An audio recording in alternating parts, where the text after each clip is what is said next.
यह कूलम का नियम।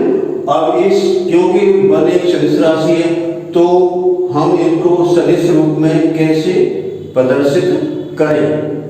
इसका सदिश निरूपण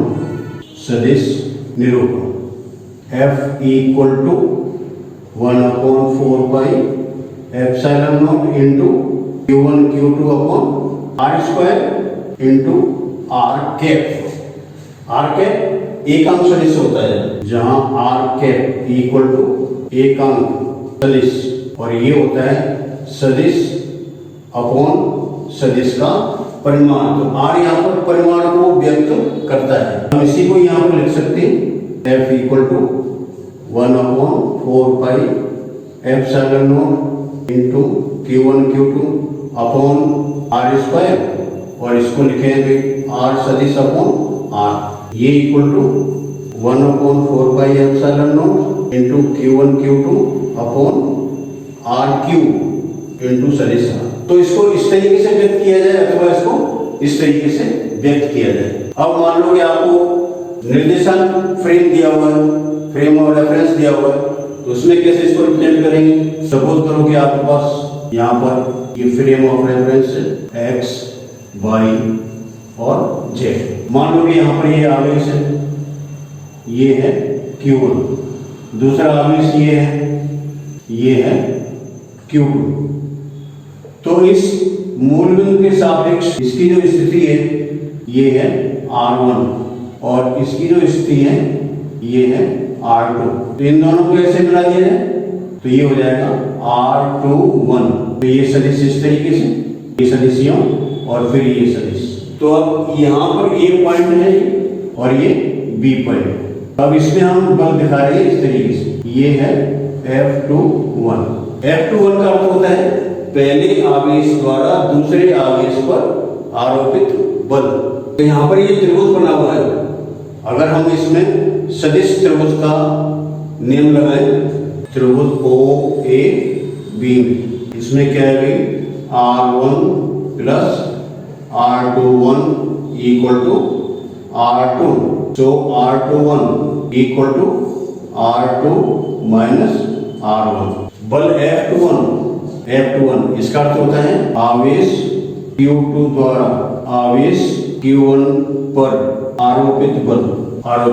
तो अब हम इसको इस रूप में लिखना चाहें, इसके अंदर जो है ये यहाँ पर, तो ये हो जाएगा आपका F21 equal to 1/4 pi epsilon naught into Q1 Q2 upon R21 square into R21 cap.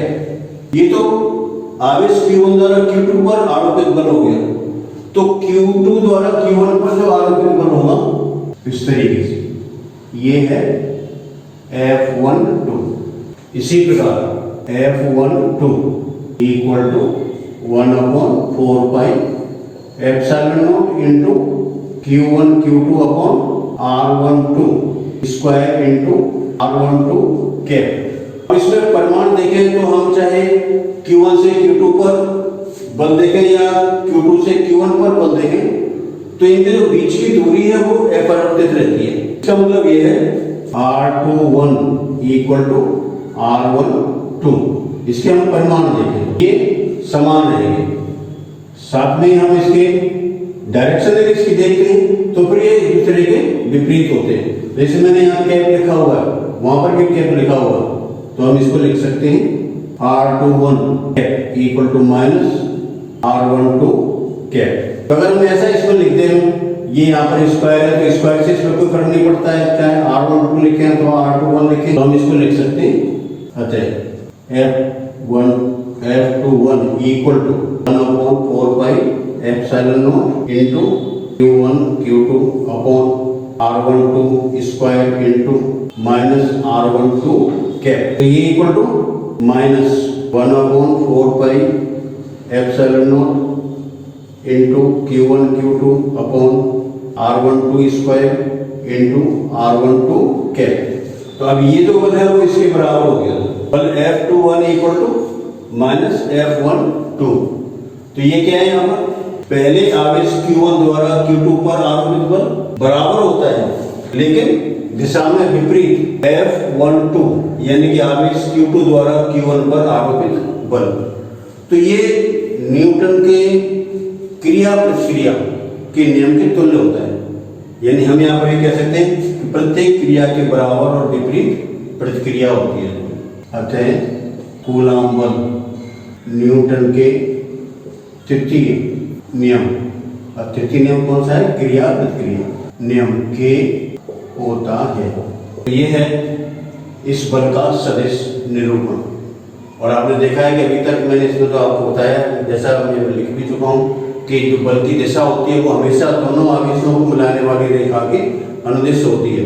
उससे न तो ऊपर न नीचे न दाएं बाएं, इसमें ऊपर नीचे या किसी भी एंगल पर ये बल नहीं होगा। ये सीधा ही उन आवेशों को जोड़ने वाली रेखा के अनुदिश ही कार्य करेगा। तो ये तो था कि कूलॉम का नियम क्या होता है, इससे हम कितना मान इसका निकाल सकते हैं, साथ ही ये सदिश निरूपण कैसे कर सकते हैं इसका। और कूलॉम के नियम में जो आवेशों के बीच में बल होता है वो उनके बीच माध्यम पर भी निर्भर करता है। तो मैं आपको ये बता रहा हूं कि अगर आवेशों के बीच माध्यम हो तो फिर इस बल का मान कितना होगा। आवेशों के मध्य माध्यम होने पर कूलॉम बल, तो पहले हम जैसे वायु या निर्वात में F equal to 1/4 pi epsilon naught into Q1 Q2 upon R square. हम इसको बाह्य निर्वात में ले रहे हैं इसलिए हम इसको FA लिख लेते हैं अपनी सुविधा के लिए। माध्यम होने पर हम इसको FM लिख लेते हैं। FM equal to 1/4 pi epsilon naught K into Q1 Q2 upon R square.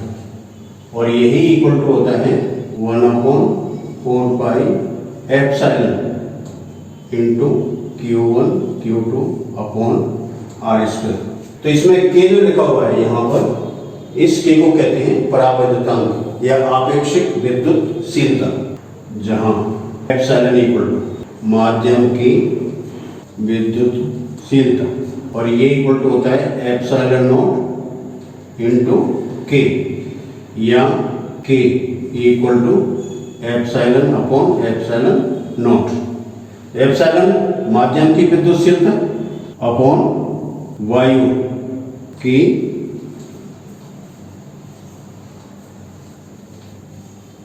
विद्युतशीलता। इस K को हम एक और इसका सिंबल लिखते हैं, या एप्सिलॉन R। तो कई किताबों में K लिखा हुआ है, कई किताबों में एप्सिलॉन R लिखा हुआ है, तो दोनों का अर्थ एक ही है इसमें। और इस K को हम जो कहते हैं ये कहलाता है माध्यम का परावैद्युतांक या माध्यम की आपेक्षिक विद्युतशीलता। और ये की विमानहीन राशि होती है, इस K की कोई विमान नहीं होती है। तो ये जो K होता है वो विमानहीन होता है, विमानहीन M0 L0 T0। और इस K का मान जो होता है वो अलग अलग माध्यमों के लिए अलग अलग होता है। इस K का न्यूनतम मान 1 के बराबर होता है और अधिकतम मान इसका इनफाइनाइट के बराबर होता है। तो K इक्वल टू 1 वायु या निर्वात में, और यही K का मान होता है इन्फिनिटी, अनंत। ये होता है धातुओं व मिश्र धातुओं। इस तरह से जो K का मान होता है वो न्यूनतम 1, अधिकतम इन्फिनिटी। सो K सामान्यतः इसको क्या लिखेंगे? सामान्यतः K greater than 1 and less than infinity, या K लेस देन इन्फिनिटी और ग्रेटर देन 1। तो इस तरीके से धातु में अगर हम रख देते हैं तो भी आवेश पर के बल पर क्या प्रभाव पड़ेगा। तो मैंने आपको जो 2 बल के फॉर्मूले लिखे थे उन्हीं से हम एक संबंध निर्धारित कर सकते हैं। और आप देख सकते हैं कि Fm equal to Fa upon K। तो Fm का मान Fa के बराबर होता है जब K इक्वल टू 1 हो, और जब K इक्वल टू इंफिनिटी हो तो इस Fm का मान 0 हो जाता है।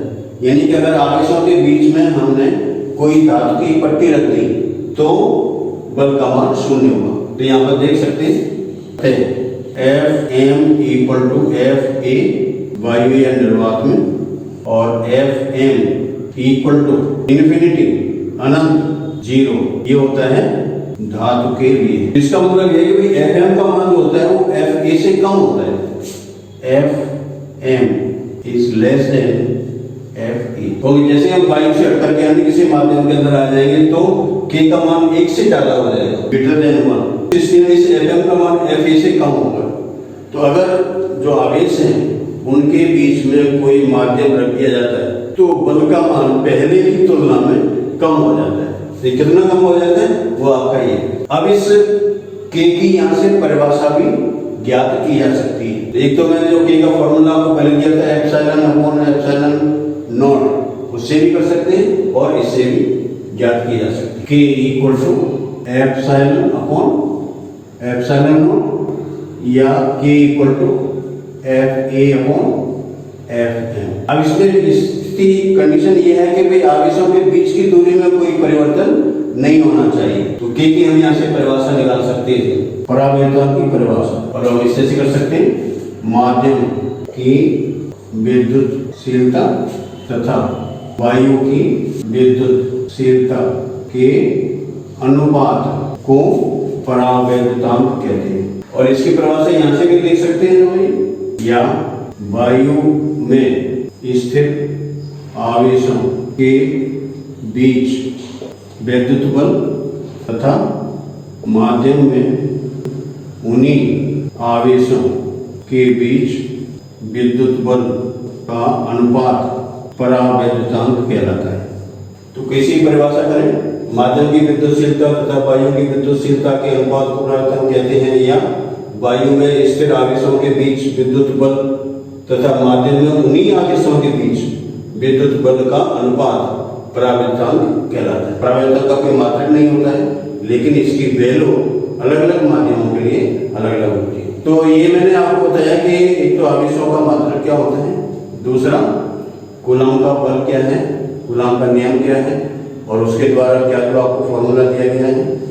और मैंने आपको ये बताया कि कूलॉम का जो बल, कूलॉम बल है वो क्रिया प्रतिक्रिया नियम का पालन करता है, यानी कि न्यूटन के तृतीय नियम का पालन करता है। यहाँ पर मैंने आपको बताया कि अगर माध्यम हो तो ये बल किस प्रकार से प्रभावित होता है। मैं आपको इसमें आगे के जो लेक्चर होगा उसमें बताऊंगा कि कूलॉम के नियम की विशेषताएं क्या होती हैं, और कूलॉम के नियम की मैं आपको कुछ एप्लीकेशंस भी बताऊंगा इसके लिए।